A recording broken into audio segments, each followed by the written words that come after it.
Yeah, so this right here, I'm just running it on idle to brush over the motors, just to polish them. But here's the quad running. It's just on idle. So I haven't flown it, and I won't fly it until I polish these motors out a little bit. And this is one method of doing it. And again, the other way of doing it is actually taking each motor out and putting them in water. And it's like stoning them, so you're polishing them over, making them smooth. So I can already tell that it dropped. It actually sounds better. When I first turned it on, it sounded grindy. It was like grinding. So once I stop this, what I'll do is I'll go and blow some air through each motor to make sure that the dust from the grinding, from the glazing over, is gone. So, and here's the controller.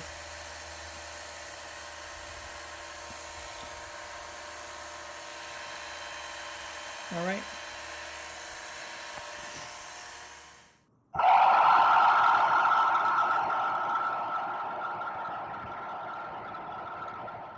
See, the gel effect has already started. So this is the original cam that it comes with. They say it's 720. I don't believe that. To me, it's more like a 420 or 480.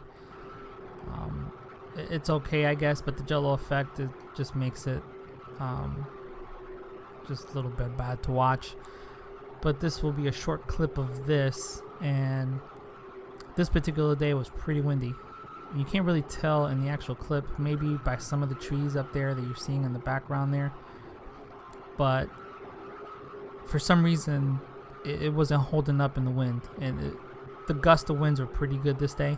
So the only way you can really tell is if you really pay attention to the video and you see the copter is really fighting the wind. It's gonna be almost to the point where I have the copter tilted to the side. The video's going to be sideways here shortly. Right here, as you start to see where it's leaning more to the left. The wind was actually coming in. It was blowing like from north, south to north, southeast kind of thing. So right here you can see how tilted I was just to try to get it to leave it in a hover. And it was like it didn't have enough power. It felt underpowered to me. I thought it had power, obviously, because it's flying, and I was able to hover it. I stayed low in this video. I was just trying to avoid the actual, just the wind, gusts in general. It was pretty gusty that day. So later on in the video, because I'm playing around with the actual taking the picture function, wondering if it'll take a video and then take a picture while it's taking a video. Some other ones do that. This one actually, when you go to take a picture, it just stops the video. So I found that out later after this. But yeah, so right here it's pretty sideways, as you can see in the video. I'm really turning into it. So I shouldn't have been flying. Any novice really shouldn't have been flying this day. But at least the way that the characteristics of the copter was actually, to me, it was just it was underpowered. That's how it felt to me. Great running copter. I like the quad. It was running great right out of the box. It's still running great out of the box. But since this day, what happened is, I'm gonna let it pan around a little bit. But I kind of flew it a little bit too high above the houses. I went a little over a tree level, the shorter trees in the street, because there's taller trees in the back of the houses, which you'll see. And a gust of wind came and just pretty much took the quad, right? So here's video footage with a different cam. This is one of the cam packs that I have, which is a cheaper version of the GoPro, because my GoPro's broken if you see the videos. So the video footage on this one is actually phenomenal.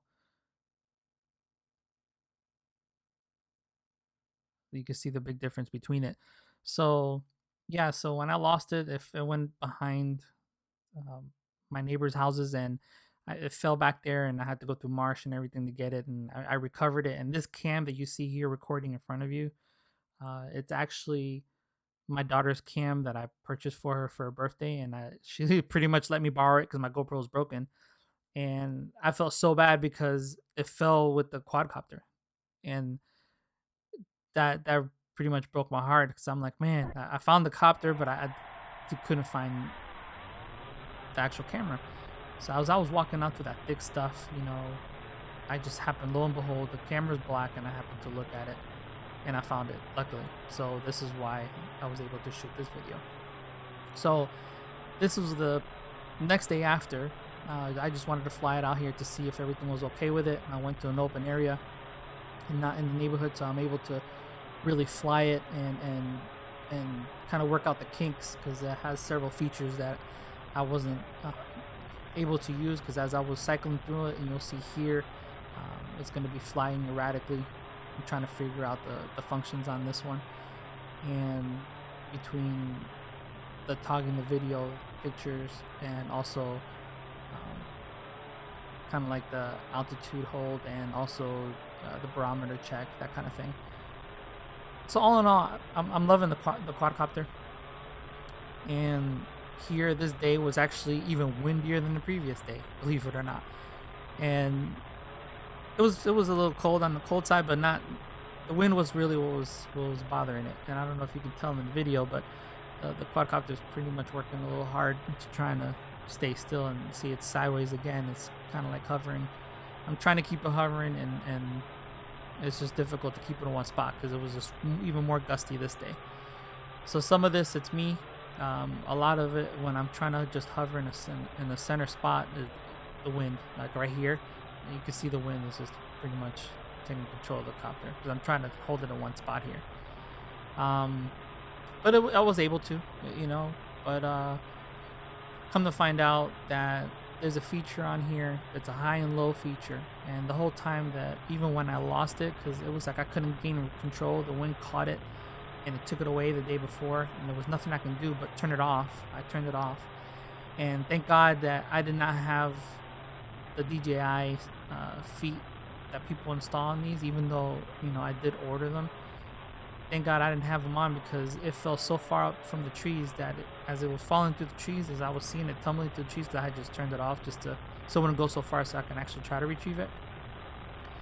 I believe, and I know 100%, that it would have got caught into one of the branches way up high, 40 feet, 50 feet in the air, or maybe even higher, 80 feet, because I was up way above, over 100 feet. And it would have been just stuck in the tree, and I would have just been stuck. There's no way I would have been able to get up there unless I cut the tree down, and that wasn't going to happen because it's actually a state park back there. So I was happy that those feet were on it, because it slid off everything and just went straight to the ground. So anyways, that's that. So here I was trying to get high with it, and I just couldn't control it. The copter just was losing power, and as I was trying to fumble up there, trying to go into headless mode, this is what happened here. I powered down, and I think a lot of Syma owners would relate to this. As soon as you hit on the power down, it just shuts off completely. So while doing this, I figure out the high switch and the low switch, and here's when I pretty much find that I have full power. So now with the full power, I have full control. And even though it was even windier this day than it was in previous days, it had enough power to power through it and hold its own on that windy day. So I just became so happy here, so I just started flying erratically just to see how much I can do. And this thing, I can almost get it pretty much sideways, as you can see, and I wasn't even pushing it completely towards, I wasn't really pushing the envelope on it. So yeah, I thought it was really good when I got to this point.